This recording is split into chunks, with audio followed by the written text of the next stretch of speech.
مولانا فضل الرحمان کا کہنا ہے کہ اڈیالہ جیل کے باہر پرامن آئینی احتجاج پر تشدد افسوسناک ہے۔ جیل میں قید کسی شخص سے ملاقات اس کے ورثاء کا آئینی حق ہے۔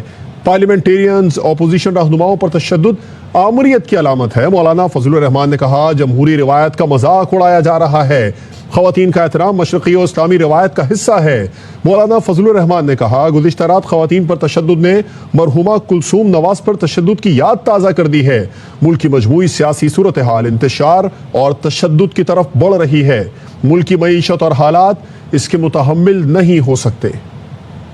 مولانا فضل الرحمان کا کہنا ہے کہ اڈیالہ جیل کے باہر پرامن آئینی احتجاج پر تشدد افسوسناک ہے۔ جیل میں قید کسی شخص سے ملاقات اس کے ورثاء کا آئینی حق ہے۔ پارلیمنٹیرینز اپوزیشن رہنماؤں پر تشدد آمریت کی علامت ہے۔ مولانا فضل الرحمان نے کہا جمہوری روایت کا مذاق اڑایا جا رہا ہے۔ خواتین کا احترام مشرقی اور اسلامی روایت کا حصہ ہے۔ مولانا فضل الرحمان نے کہا گزشتہ رات خواتین پر تشدد نے مرحومہ کلثوم نواز پر تشدد کی یاد تازہ کر دی ہے۔ ملک کی مجموعی سیاسی صورتحال انتشار اور تشدد کی طرف بڑھ رہی ہے۔ ملک کی معیشت اور حالات اس کے متحمل نہیں ہو سکتے۔